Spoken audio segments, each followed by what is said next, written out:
Hello friends, નમસ્તે friends. આજે આપણે આપણા કિચનમાં કેળાના 3 પ્રકારના અથાણા બનાવીશું, જે એકદમ સ્વાદિષ્ટ તો બનશે જ, સાથે જ બજાર કરતાં ઓછી કિંમતમાં પણ બનશે, તેમજ આ અથાણા 1 વર્ષ સુધી ખરાબ પણ ન થાય તેવા બનશે। તો 3 અલગ અલગ સ્વાદવાળા અથાણાની રેસીપી જો આપને ગમે તો રેસીપીને એક લાઇક આપીને વિડીયોને શેર જરૂરથી કરજો।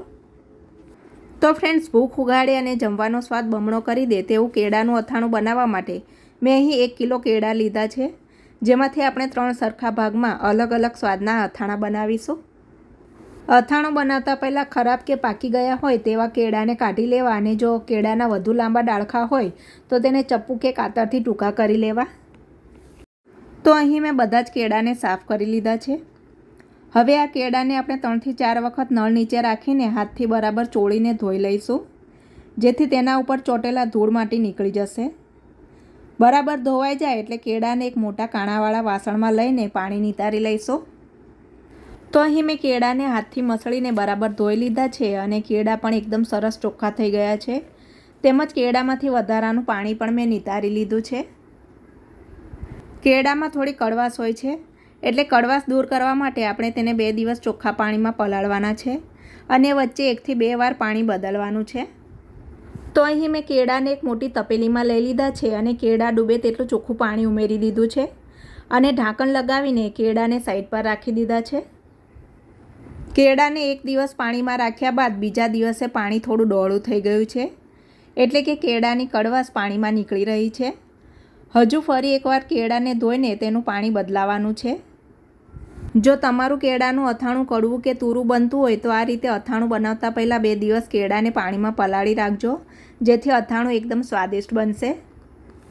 તો અહીં મેં કેળાનું પાણી બદલાવીને બીજા દિવસે પણ કેળાને ઢાંકીને રાખી દીધા હતા।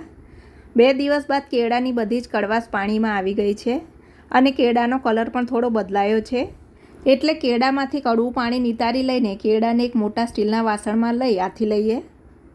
કેળાને આથવા માટે આપણે 2 ટેબલસ્પૂન હળદર અને 4 ટેબલસ્પૂન મીઠું ઉમેરીશું।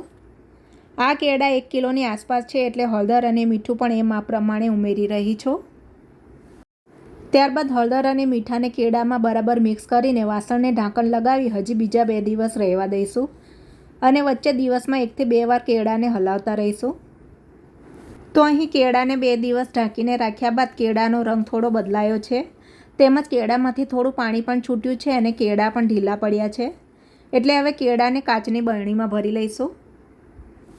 ફક્ત 1.5 કે 2 મહિના જ મળતા આ કેળા બીજા અથાણાની જેમ જલ્દી નથી અથાતા।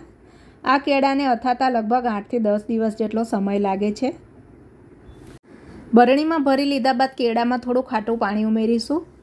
તો અહીં મારી પાસે ગયા વર્ષનું ખાટું પાણી હતું તે ઉમેરી રહી છું, પરંતુ જો તમારા પાસે કેરી આથેલું ખાટું પાણી ન હોય તો તમે 3 થી 4 લીંબુનો રસ નાખશો તો પણ ચાલશે।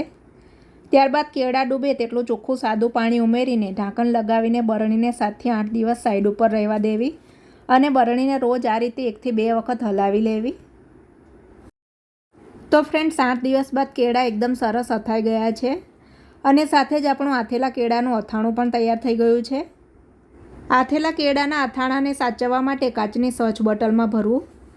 અથાણું 1 વર્ષ સુધી ખરાબ ન થાય તેના માટે બોટલને ફ્રીજમાં રાખવી। તો આથેલા કેળાનું અથાણું બની ગયા પછી હવે આપણે બીજા નંબરનું રાયતા કેળાનું અથાણું બનાવી લઈએ। તેના માટે એક મોટા વાસણ ઉપર ચારણી મૂકી કેળાના ખાટા પાણીને નિતારી લઈશું। પાણી નીતરી ગયા બાદ એક મોટા કોટનના રૂમાલ ઉપર કેળાને ફેલાવી દઈને 2 કલાક રહેવા દઈશું, જેથી કેળામાંથી પાણીનો ભાગ નીકળી જાય, કેળા એકદમ કોરા પડી જશે। આ કેળાને ઘરમાં જ કપડું પાથરીને કોરા પડવા દેવાના છે। તો ફ્રેન્ડ્સ, 2 કલાક બાદ કેળા ઉપર સહેજ પણ પાણી દેખાઈ નથી રહ્યું, એટલે કે કેળા એકદમ સરસ કોરા પડી ગયા છે। તો કેળાના 2 સરખા ભાગ કરીને એક ભાગમાંથી રાયતા કેળાનું અથાણું તૈયાર કરી લઈએ। તો રાયતા કેળા બનાવવા માટે સૌપ્રથમ એક મિક્સિંગ બાઉલમાં 50 ગ્રામ રાઈના કોરિયા ઉમેરીશું। આખું વર્ષ અથાણાનો કલર સારો રહે તેના માટે કોરિયા ખરીદતી વખતે એકદમ પીળા હોય તેવા જ કોરિયા પસંદ કરવા। ત્યારબાદ કોરિયામાં વચ્ચે હાથથી સહેજ ખાડો કરીને તેમાં 1 ટેબલસ્પૂન હળદર અને 1 ટીસ્પૂન હિંગ ઉમેરીશું। હવે અહીં અમે 4 ટેબલસ્પૂન તેલને ગરમ કરવા રાખી દીધું હતું। તો અત્યારે આપણું તેલ સરસ ગરમ થઈ ગયું છે। તો આ ગરમ તેલને મસાલા ઉપર રેડીને બાઉલને ઢાંકણ લગાવી 5 મિનિટ માટે રહેવા દઈશું। 5 મિનિટ બાદ ઢાંકણ ખોલીને મસાલામાં સ્વાદ પ્રમાણે મીઠું ઉમેરીને મિક્સ કરી લઈશું. ત્યારબાદ મસાલામાં કોરા કરીને રાખેલા કેળા ઉમેરી બરાબર મિક્સ કરી લઈશું. હવે અથાણું લાંબો સમય સુધી ખરાબ ન થાય તેના માટે તેમાં 1 ટેબલસ્પૂન વિનેગર ઉમેરીને વિનેગરને પણ સારી રીતે ભેળવી દઈશું. તો અહીં આપણું રાયતા કેળાનું અથાણું પણ તૈયાર થઈ ગયું છે.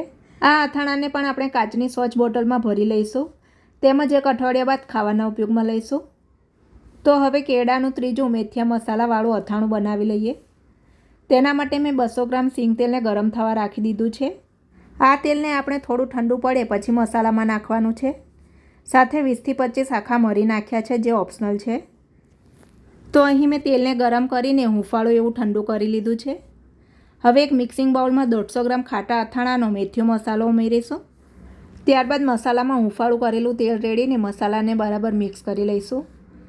તો અહીં તેલ અને મસાલો બરાબર મિક્સ થઈ ગયા છે, એટલે હવે તેમાં બીજા બાઉલવાળા કેળા ઉમેરીને મસાલામાં કેળાને સારી રીતે ભેળવી દઈશું.